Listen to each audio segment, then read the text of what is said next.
जहाँ से हमारा पिछला एपिसोड एंड हुआ था, एपिसोड हमारा वहीं से स्टार्ट होता है। जिसकी अभी तक उम्र भी नहीं हुई है हमारी जो ह्विन से शादी करने की, और आप उसको उसके अंदर ले जा सकते हैं, ये बिल्कुल भी राइट डिसीजन नहीं होगा। और आप उसको लेके चले गए मतलब एक तरीके से। फिर जो ग्रैंड पैट्रियार्च होते हैं उन्हें भी समझ में नहीं आ रहा होता उन्हें क्या कहना चाहिए। वो कहते हैं कि हाँ तुम्हारी बात सही है, लेकिन हमारे पास इसका कोई सिंपल सोल्यूशन होना चाहिए। फिर वहाँ पे जो ग्रैंड पैट्रियार्च होते हैं वो हमारे मेन कैरेक्टर से कहते हैं क्या तुम्हारे पास कोई तरीका है जिससे तुम इन्हें मतलब समझा सको। वहाँ पे जो हमारा मेन कैरेक्टर है वो कहते हैं कि हाँ ऑफ कोर्स मुझ पे एक तरीका है। हमारा मेन कैरेक्टर कहता है कि मेरे पास एक तरीका है जिसकी मदद से मैं आप सबको दिखा सकता हूँ मैं कितने ज्यादा वर्दी हूँ सिचुएंट टैंक लाइन के लिए। मैं आप सबको दिखा सकता हूँ कि मैं कितनी अच्छी तरीके से पॉइजन का यूज कर सकता हूँ। और वहाँ पे जो एल्डर्स होते हैं वो कहते हैं क्या पॉइजन का यूज, लेकिन कैसे। फिर यहाँ पे जो हमारा मेन कैरेक्टर है वो उन एल्डर से कहता है कि आप सबने कहा था कि आपने सिचुएंट सिटी लॉर्ड को पॉइजन भेजा था। वहाँ पे जो एल्डर्स होते हैं वो कहते हैं कि हमने उनको पॉइजन मारने के लिए नहीं, उनको दवाई के रूप में भेजा था। हाँ हमारा मेन कैरेक्टर कहते हैं कि हाँ मैं समझ सकता हूँ। वहाँ पे जो हमारा मेन कैरेक्टर होता है वो एल्डर से कहता है जो चीज करनी है मैं उनका सोल्यूशन निकाल दूंगा, और जो कि सिचुएंट सिटी लॉर्ड है मैं उनकी हेल्प करूंगा और उनको जो दिक्कत है उनकी प्रॉब्लम को सॉल्व करने वाला हूँ। और फिर हमें थोड़ी देर बाद का सीन दिखाया जाता है। जो हमारा मेन कैरेक्टर होता है वो हमारे पेट्रिया से कहता है क्या मैंने कुछ ज्यादा तो नहीं कह दिया, ये कुछ ज्यादा तो नहीं हो गया। पेट्रिया कहते हैं नहीं कुछ ज्यादा नहीं हुआ। फिर हमें अगले दिन का सीन दिखाया जाता है जहाँ पे जो हमारा मेन कैरेक्टर होता है वो ग्रैंड पेट्रियाज के साथ खड़ा होता है और वो दोनों किसी बारे में बात करने वाले होते हैं। जहाँ पे जो ग्रैंड पेट्रियाज होते हैं वो कहते हैं आज मैं तुम्हारा टेस्ट लेने वाला हूँ, लेकिन टेस्ट स्टार्ट करने से पहले तुम्हें टैंक लैंड की मार्शल आर्ट को सीखना होगा। उससे पहले मैं तुम्हें 5 वेनोमियस रिटर्न टेक्निक सिखाने वाला हूँ जो कि बहुत ज्यादा अच्छी होने वाली है। हमारा मेन कैरेक्टर कहते हैं कि टेक्निक क्या मुझे सिखाएंगे, क्या उसमें कोई फिजिकल ट्रेनिंग है कि मुझे हाथों से ईंटें उठानी है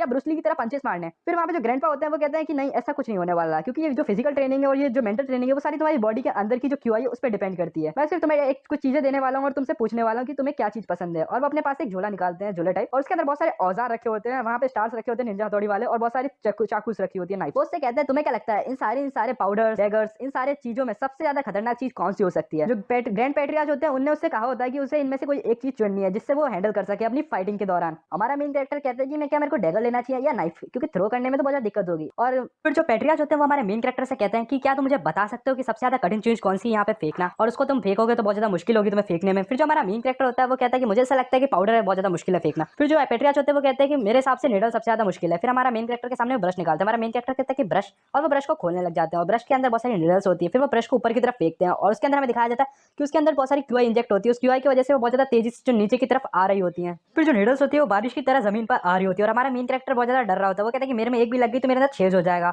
और फिर हमें दिखाया जाता है वो सारी निडल गिर जाती हैं। और जहाँ पे जो पैट्रियार्च होते हैं ग्रैंड पैट्रियार्च वो कहते हैं कि ये निडल्स एकदम बारिश की तरह है, इसका नाम है स्काई फ्लावर रेन टेक्निक। ये जो टेक्निक है वो हमारी टैंक फैमिली की सबसे ज्यादा सीक्रेट टेक्निक है और बहुत ज्यादा हिडन टेक्निक है। इसका इस्तेमाल हम जरूरत पड़ने पर ही करते हैं। हमारा मेन कैरेक्टर अपने मन के अंदर सोचता है अगर ये टेक्निक मैं सीख जाता हूँ तो इसकी मदद से मैं अच्छी तरीके से लड़ पाऊंगा, क्योंकि मुझे यहाँ दूर से ही लड़ाई करना होगी और मैं पास नहीं जाऊंगा इससे अच्छा। फिर जो ग्रैंड पैट्रियार्च होते हैं वो हमारे मेन कैरेक्टर से कहते हैं जब तक तुम्हें उनकी पोजीशन के बारे में पता ना हो तब तक इसको बिल्कुल मत फेंकना, ये बिल्कुल अच्छा नहीं रहेगा। हमारा मेन कैरेक्टर कहते हैं कि अनबिलीवेबल, कितनी ज्यादा कमाल की टेक्निक है, इसको देखने के बाद मेरे मन में एक ही चीज आ रही है वो है एकदम मस्त। फिर हमारा मेन कैरेक्टर कहता है कि आप मुझसे यही कहना चाहते हैं ना कि अगर मान लो मैं किसी को निडल मारता हूँ तो वो रिफ्लेक्ट होकर मुझ पे ना पड़े, इसलिए मुझे पोजीशन को ध्यान रखना होगा, है ना। और जो ग्रैंड पैट्रियार्च होते हैं वो कहते हैं कि हाँ ऑफ कोर्स ऐसी बात है। फिर जो ग्रैंड पैट्रियार्च होते हैं वो कहते हैं तुम्हें इसको याद रखने के लिए जब तुम शुरुआत में 5 पॉइजन बॉडी पे हो तब तुम्हें 100 याद करने होते हैं। जब ह्यून अपने टाइम पे थी तो उसने 1000 याद करी थी जब वो 10 पॉइजन बॉडी पे थी। हमारा मेन कैरेक्टर सुन के बहुत ज्यादा शॉक हो जाता है। वो कहते हैं कि 1000, उसके तो मुंह से नहीं निकल रहा था 1000 शब्द। वो कह रहा होता है ये कैसे हो सकता है। हमारा मेन कैरेक्टर प्रैक्टिस करके बहुत ज्यादा थक जाता है। फिर हमारे मेन कैरेक्टर को कोई आवाज देता है। वो कहता है क्या मैंने सही तरीके से मैं तैयार हो गई हूँ, क्या मैं सही लग रही हूँ। और हमें दिखाया जाता है वहाँ उस तरफ जो लेडी ह्यून होती है वो होती है और हमारा मेन कैरेक्टर लेडी ह्यून को देख के बहुत शॉक हो जाता है। फिर जो हमारा मेन कैरेक्टर होता है वो कहता है कि मिस ह्यून ये आउटफिट तो। फिर ह्यून कहती है कि मैंने सुना था कि तुम यहाँ पर हॉर्नेट्स को पकड़ने जा रहे हो, तो मैंने सोचा कि मैं भी तुम्हारे साथ चलती हूँ, क्या तुम्हें कुछ देखने पे मुझ में अजीब लग रहा है। फिर हमारा मेन कैरेक्टर मिस ह्यून से कहता है ऐसी कोई बात नहीं, आप गलत समझे, मैं सिर्फ प्लान बना रहा था कि मैं कैसे उन हॉर्नेट्स को पकड़ सकता हूँ और इनके सारे तो मैं उनको बहुत ज्यादा इजीली पकड़ सकता हूँ इन कपड़ों की मदद से। तो और आप सबकी जानकारी के लिए मैं बता दूं हॉर्नेट एक तरह का इंसेक्ट होता है जो एकदम कुछ कुछ बी की तरह लगता है, एक मधुमक्खी की तरह। फिर हमारी ह्यून मेन कैरेक्टर से कहती क्या तुम प्लान बना रहे थे कि ये जो हॉर्नेट्स है वो कब निकले और उनको कैसे पकड़े। फिर हमारा मेन कैरेक्टर कहता है कि लगता है कि तुम अभी तक समझी नहीं मैं किस बारे में बात कर रहा हूं, तुम अच्छे से समझ जाओगे जैसे ही हम वहां जाएंगे, देख लेना तुम वहां जाके। फिर ह्यून कहती है अच्छा ऐसी बात है। फिर जो हमारा एमसी होता है वो कहता है कि हम बाय द वे मुझे तुम ये बताओ कि जो हॉर्नेट का नेस्ट है वो कहाँ पे है। जो ह्यून होती है वो कहती है ठीक है मैं तुम्हें बताती हूँ वो कहाँ पर है, वो यहाँ से ज्यादा दूर नहीं है। फिर जो ह्यून होती है वो कहती है सॉरी क्या तुमने देखा था जो सिटी लॉर्ड्स की तरफ से जो लेटर आया था सिचुएन प्रोविंस की तरफ से, क्या तुमने उस लेटर को अच्छी तरीके से देखा था। फिर जो हमारा सॉरियोंग होता है वो कहते हैं कि हाँ मैंने उसे देखा था। फिर जो ह्यून होती है वो हमारे मेन कैरेक्टर सॉरियोंग से कहती है कि तुम अभी बहुत ज्यादा यंग हो, मुझे नहीं लगता कि तुम्हें इन चीजों के बारे में अच्छे से नॉलेज होगी, तो मेरे हिसाब से कि तुम्हें इन चीजों को नहीं अच्छे से समझने की कोशिश करनी चाहिए और ना ही तुम्हें समझ में आई होगी उस लेटर के बारे में जो सिचुएन प्रोविंस की तरफ से आया था। मुझे तुम्हारी बस इस बारे में थोड़ी चिंता है। फिर हमारा मेन कैरेक्टर कहता है कि हाँ लेडी मिस ह्यून मैं समझ गया था अच्छी तरीके से, उसमें यांग क्यूआई के बारे में कहा गया था एक मैन के लिए बहुत ज्यादा इंपॉर्टेंट है, अगर उसके पास यांग क्यूआई नहीं होगी तो वो इस दुनिया में कुछ नहीं कर पाएगा। और ये किस बारे में बात कर रहे हैं आप लोग थोड़ा तो समझ ही गए। और फिर जो हमारी मिस हुई होती है वो कहती है कितना काफी है मुझे और नहीं जान, और वो कहती है तुम अपनी उम्र के हिसाब से कुछ ज्यादा ही जानते हो लगता है। फिर हमारा मेन कैरेक्टर अपने मन के अंदर कहता है जो सिटी लॉर्ड है उनकी जो सबसे बड़ी प्रॉब्लम है वो उनका खड़ा ना होना, ये बहुत ज्यादा प्रॉब्लम की बात है, बाकी तो आप सब समझदार ही हैं। फिर जो ह्यून होती है हमारे मेन कैरेक्टर को बहुत ज्यादा सस्पिशियस नजरों से देख रही होती है और कहती है तुम अपनी उम्र से बहुत ज्यादा ही जानते हो सॉरी, मुझे लगता है कि तुम कुछ ज्यादा ही जानते हो आज के टाइम पे। हमारा मेन कैरेक्टर कहता है ऐसी कोई बात नहीं, मैं अकेला रहता था, मेरे को वैसे ही आ गया इतना सारा ज्ञान। फिर जो लेडी हुई होती है वो कहती है हमें बहुत ज्यादा देरी हो रही है, जल्दी चलना होगा, और वो भागने लग जाती है। हमारा मेन कैरेक्टर कहता है कि मैं इतना तेज नहीं दौड़ सकता। फिर हमें अगला सीन जंगल का दिखाया जाता है जहाँ पे जो मिस हुई और हमारा मेन कैरेक्टर आए होते हैं, और जो हमारा मेन कैरेक्टर होता है वो थोड़े बहुत छोटे मोटे इंसेक्ट्स को देखकर उनकी तरफ अट्रैक्ट हो रहा होता है। वो कहता है मुझे इसको छू के चेक करना है, वो कहती है ये वजह जहरीला होगा, हमें आगे जाना अपने काम से। फिर थोड़ी देर में वो अपनी लोकेशन पे पहुंच जाते हैं, वहाँ पे मिस हुई कहती है लगता है हम पहुंच गए हैं। और फिर जो हमारा मेन कैरेक्टर होता है वो कहता है कि ये ऐसी जगह है जहाँ पे ये मिल सकते हैं, मुझे भी लगता है कि ये यहीं पर मिल सकते हैं और कहीं नहीं। फिर हमें एक बहुत बड़ा गड्ढा दिखाया जाता है, उसकी तरफ मिस हुई और हमारा मेन कैरेक्टर जा रहे होते हैं। फिर जो हुई होती है वो कहती है सॉरी तुम ये बताओ कि हम यहाँ पर ही क्यों आए, हम इन जगह पे हॉर्नेट्स को तो हम बाहर भी कहीं पकड़ सकते थे। फिर हमारा मेन कैरेक्टर कहता है इसका एक रीजन है यहाँ पे आने का। फिर वो कहती है क्या रीजन है। फिर हमारा मेन कैरेक्टर कहता है कि रियल में हम हॉर्नेट्स को पकड़ने आए ही नहीं है, हम तो यहाँ पे सिर्फ उनको देखने आए हैं। वो कहती है क्या। वो बहुत शौक होती है क्योंकि हम उन्हें पकड़ने नहीं आए तो हम यहाँ पे कर क्या रहे हैं। फिर हमारा मेन कैरेक्टर कहता है कि ये छोटे मोटे गड्ढों के एरिया में ही सबसे ज्यादा जो वेनोमियस इंसेक्ट्स हैं वो रहते हैं, और हमारी जो हिन होती है वो उधर ही देख रही होती है। फिर हिन कहती है कि तुम कहना यही चाहते हो ना जो वेनोमियस इंसेक्ट्स होते हैं वो सबसे ज्यादा ऐसी छोटे मोटे छत्तों वाले एरिया में रहते हैं। फिर हमारा मेन कैरेक्टर कहता है कि हाँ तुमने सही कहा। फिर हमारा मेन कैरेक्टर कहता है कि फॉर्चुनेटली हम जिस चीज के लिए यहाँ पे आए हैं वो चीज हमें मिल गई, और फिर वो अंदर से कीड़ा निकालता है और वो कहता है देखो मैंने ढूंढ। हुइन भी उस कीड़े को देख के शॉक हो गई होती है। फिर जो हुइन होती है वो हमारे मेन कैरेक्टर से कहती है सॉरी ये इंसेक्ट तो इतना वो कही पाती है, इतने में हमारा मेन कैरेक्टर कहता है कि हम रियल में इसी इंसेक्ट को पकड़ने आए होते हैं, हम हॉर्नेट को थोड़ी पकड़ने आए थे, हम तो इस इंसेक्ट को पकड़ने आए थे। हमें वो इंसेक्ट दिखाया जाता है जो बहुत ज्यादा रो रहा होता है, ऐसा लगता है कि उसको उसके घर से अलग कर दे, इसलिए बहुत ज्यादा दुखी होता है, और हमारा मेन कैरेक्टर बड़ा स्माइल कर रहा होता है उसे देख के। फिर जो हिन होती है वो हमारे मेन कैरेक्टर से कहती है सॉरी ये कीड़ा तो ग्राउंड बीटल है। और फिर जो हमारा मेन कैरेक्टर होता है वो कहते हैं कि अच्छा इस एरा में इसे ग्राउंड बीटल कहा जाता है। फिर जो हमारा मेन कैरेक्टर है उस कीड़े के बारे में थोड़ा बहुत बताता है। इस कीड़े को हम हॉर्नेट के नेस्ट में पकड़ सकते हैं, और ये ज्यादातर हमें कहीं देखने को नहीं मिलता क्योंकि उन्हीं जगहों पे ये ज्यादातर मिलता है। हमें टाइमलाइन से मैं आया हूँ, उस टाइमलाइन में इसको ब्लिस्टर बीटल भी कहा जाता था। फिर हमारा मेन कैरेक्टर हुइन से कहता है कि हॉर्नेट नेस्ट में पाना ये काम बात है इस कीड़े को। फिर जो हिन होती है वो कहती है लगता है मैं इसके बारे में बिल्कुल भी नहीं जानती हूँ। फिर हमारा सॉरियम कहता है जो इसकी लाइफ साइकिल है वो भी बहुत ज्यादा अजीब है। फिर हमारा मेन कैरेक्टर कहता है इनका जो रिप्रोडक्शन का सिस्टम है वो भी बहुत ज्यादा अजीब है, और ये बहुत ज्यादा अजीब है सुनने में और देखने में भी, क्योंकि जो इंसेक्ट्स होते हैं वो अपने अंडों को या तो अपने पास रखते हैं या अपने आसपास ही रखते हैं, लेकिन ये अपने अंडे को कहीं भी फेंक देते हैं, इन्हें उससे कुछ नहीं परवाह होता।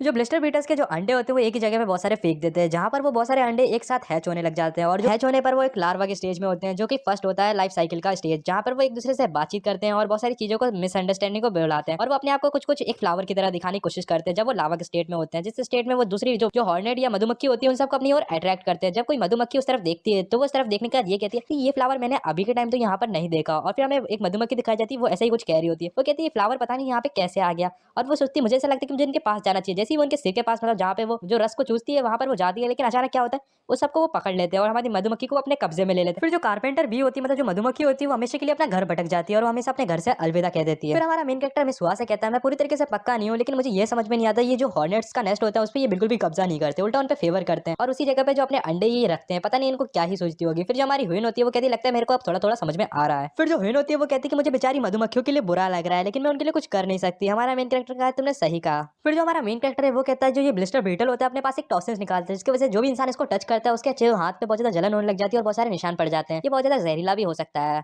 फिर हुइन कहती है मुझे बिल्कुल भरोसा नहीं हो रहा है जैसे प्यारे कीड़ा भी कुछ ऐसा कर सकता है। फिर हमारा मेन कैरेक्टर कहती है उसकी होलिये पे मत जाओ, वो बहुत ज्यादा खतरनाक है, देखो कितना वैसे रोने की एक्टिंग कर रहा है लेकिन उसके अंदर से जो पॉइजन निकल रहा है। हमारा मेन कैरेक्टर हुइन से कहता है वैसे मैं सच बताऊं ना ये मर्द का खड़ा करने के लिए होता है, और इतना सुनने के बाद जो फिर जो हुइन होती है वो कहती है कि रुको रुको इतनी एक्सप्लेनेशन काफी है, अब हमें जल्दी से जल्दी वहां जाना होगा, और वो ज्यादा ब्लश करते हुए जा रही होती है क्योंकि ऐसी बातें सुनकर वो बहुत ज्यादा शर्मा रही होती है। वो कहती है कि हमें जल्दी अपने यहाँ पे पहुंचना होगा 10,000 पवेलियन में। फिर हमारा मेन कैरेक्टर कहती है कि थोड़ी देर रुको तो मैं थोड़े बहुत और पकड़ लेता हूँ इनको। फिर हमारा जो मेन कैरेक्टर होता है वो ये कहता है जिस टाइम हम लौट के आ गए उस जगह से तो हमने जहाँ पे जो मेडिकल डिपार्टमेंट होता है 10,000 पवेलियन का, तो वहाँ के लोगों को हमने समझाया उस मेडिसिन के बारे में और कैसे कैसे उस मेडिसिन को बनाया जाता है। मैं इसके बनाने के तरीके को थोड़ा स्किप कर देता हूँ क्योंकि अपने कोई काम का नहीं है। वहाँ पे जो मेडिकल डिपार्टमेंट के लोग होते हैं और हमारे मेन कैरेक्टर की एक्सप्लेनेशन सुन के बहुत ज्यादा शॉक हो रहे होते हैं, और उसकी जो मैथमेटिकल होती है वो बहुत ज्यादा कमाल की होती है, वो अच्छे तरीके से उन्हें समझा रहा होता है। वहाँ पे जो बंदों को ये भी बता रहा होता है अगर इसका ज्यादा इस्तेमाल किया जाए तो इंसान मर भी सकता है। फिर जो हमारा सॉरियंग होता है वो सबको बता रहा होता है कि किस तरीके से वो मेडिसिन बनानी है, और हमारा मेन कैरेक्टर अपने मन के अंदर कहता है मुझे ऐसा लगता है इनके कुछ भी समझ में नहीं आ रहा है, मुझे दोबारा समझाना पड़ेगा। जो बंदे होते हैं वो कहते हैं कि आपकी जो एक्सप्लेनेशन है बहुत ज्यादा अच्छी है और आपने बहुत ज्यादा अच्छी तरीके से हमें समझाया है और आपकी मैथ्स भी अच्छी है, क्या आप हमें और थोड़ा सा बता सकते हैं ये और वो। और हमारा मेन कैरेक्टर कहता है कि हाँ इसको ऐसे करें उसको ऐसे करें, और ऐसे ही हमें दिखा देता है। फिर रात का सीन, फिर हमें अगले सीन में हुइन और उसके ग्रैंडफादर का सीन दिखाया जाता है जहाँ पे जो हुइन होती है वो कहती है मैंने बिल्कुल भी एक्सपेक्ट नहीं करा था वो इतना इंटेलिजेंट होगा और उसने इस तरीके के इफेक्ट्स के बारे में भी जानता होगा ब्लिस्टर मतलब ग्राउंड बीटर्स के बारे में। फिर जो ग्रैंड पैट्रियार्च होते हैं वो कहते हैं कि मुझे ऐसा लगता है कि मुझे 10,000 पवेलियन में जाकर दोबारा से रिवैल्यूएट कराना चाहिए पॉइजन्स के बारे में। और हमारी जो हुइन होती है वो कहती है कि मैं भी ग्रैंडफादर यही सोच रही हूँ। फिर ग्रैंडफादर हुइन से कहता है कि तुमने कहा था कि वो मैथ में भी बहुत ज्यादा अच्छा है। फिर हमारी हुइन कहती है कि हाँ, उसकी जो मैथ स्किल्स है वो एकदम अपर लेवल की है। जब वो मैथ की जो बूंदे होती है पानी की उसको काउंट करके ऑटोमेटिक सब कुछ अंदाजा लगा लेता है। उसके ग्रैंडफादर कहते हैं ये तो बहुत ज्यादा कमाल की चीज है, मुझे बिल्कुल भी अंदाजा नहीं था कि उसकी इस तरह की स्किल्स भी होंगे अनदर लेवल की, और वो भी मैथ में। और पॉइजन्स के बारे में भी वो बहुत ज्यादा अच्छा खासा जानता है, जिसके बारे में हम बिल्कुल भी नहीं जानते हैं। वो एकदम एक्स्ट्रा ऑर्डिनरी है। फिर ग्रैंडफादर उससे कहते हैं कि मुझे ऐसा लगता है कि तुम पिछली बार से ज्यादा उसे प्यार करने लग गई हो जब तुम पहली बार मिले थे। फिर हमारी जो हुइन होती है वो कहती है ग्रैंडफादर, फिर पहले तो मैं जो वो बहुत ज्यादा मैं रिग्रेटफुल थी, मैं उससे बहुत ज्यादा अजीब तरीके से बर्ताव कर रही थी, लेकिन मुझे बाद में वो ठीक लगने लग गया। और यहीं पर हमारा एपिसोड एंड हो जाता है। अगला एपिसोड कल आएगा। Thanks for watching. सायोनारा।